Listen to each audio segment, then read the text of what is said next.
As the U.S. recovered from the pandemic last year, more and more people decided to just pack up and move. They filled up their moving trucks and they found a new place to live. And where'd they go? Well, a survey from North American Moving Services found that North Carolina was a really popular destination. Our state saw the fourth highest amount of people coming in. Another survey from United Van Lines looked at why people decided to move. Most said that they came to North Carolina for their retirement or their family. 10% of them said they came to our state because of the cost of living. Well, no matter where you go, you're going to see higher prices. Speaking of cost of living, inflation continues to soar. We took a closer look at what's driving the price increases and just how bad the problem is. Valentine's Day shopping is in full bloom and costing more. Well, the supply chain with flowers has been challenging ever since COVID started. From the growers in South America, Europe, getting the transportation. Tight supplies are a big reason why prices are growing, especially for roses. And those prices, unfortunately, have increased by 30 to 50%. It's not just flowers. Almost everything we buy costs more. New government data reveals prices jumped 7.5% in January compared to the previous year. That's the largest increase since 1982. A look inside the numbers shows used car prices rose more than 40%. Eggs are 13% higher, and even power costs more. Electricity is up almost 11%. Americans are also feeling pain at the pump. The national average for a gallon of gas is at an 8-year high.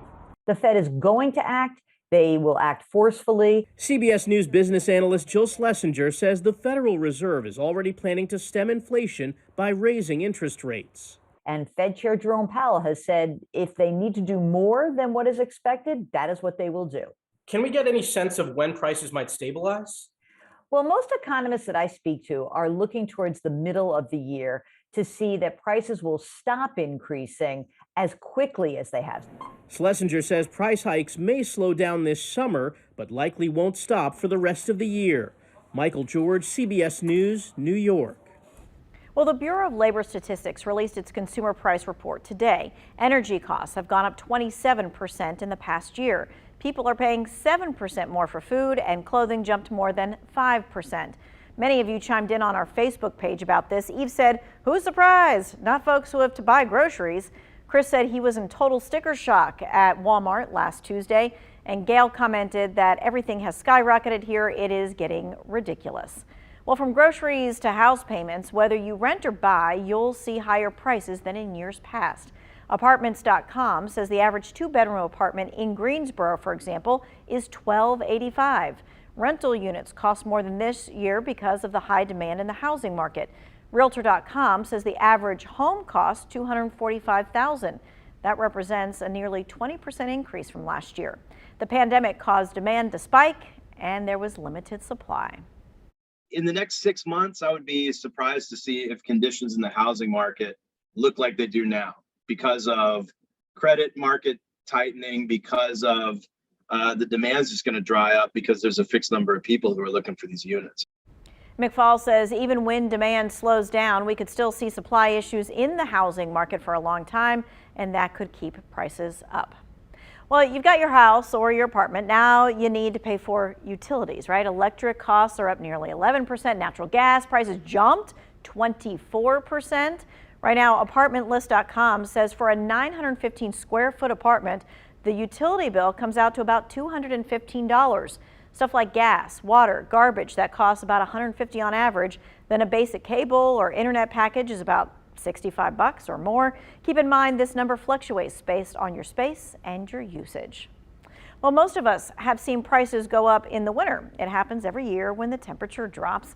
It's starting to warm up a bit, but it will still be chilly for quite a while. To save, Duke Energy says you need to try a few tricks, like clean your air filter regularly. I know that sounds like a small thing, but it really does make a difference in your system.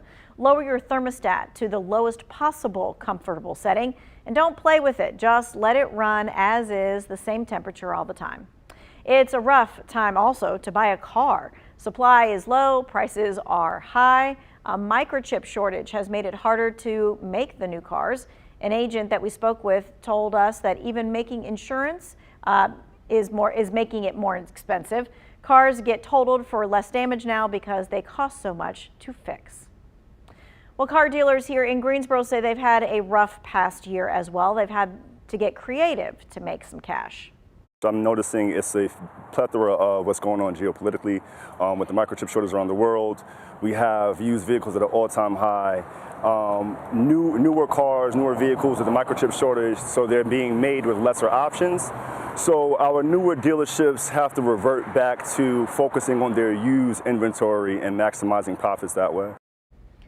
Auto body shops say that you should call ahead before going to them. They may not have the part that they need in stock.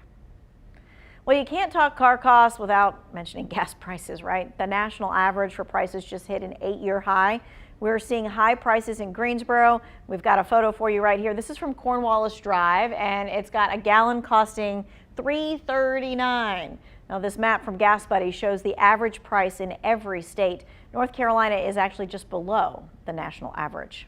North Carolina's average price for gas ranges anywhere from $3.22 to $3.43. The national average right now is $3.47. Greensboro's average comes in right about $3.19. It's still 90 cents higher than it was this time last year. Well, the conflict between Russia and the Ukraine could make supply issues worse and drive up prices once again. Russia is one of the world's largest oil producers. European countries worry if tensions continue to escalate, they could see less oil. We're talking with governments and major producers around the world about surging their production and distribution capacity.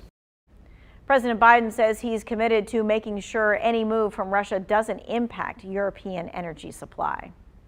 And of course, you have to factor in taxes, right? All the time. The state income tax sits at 5.5%. It's a flat rate. That means everyone pays that rate regardless of what they make. That number is going to drop over the next few years. The state passed a budget for the first time in last year. It includes an income tax cut over the next 6 years. Well, prices, they may be up all around the board. We all want them to go back, that's for sure. The Federal Reserve, though, plans to bring interest rates up next month. They hope that slows consumer spending and finally gives us some relief on inflation.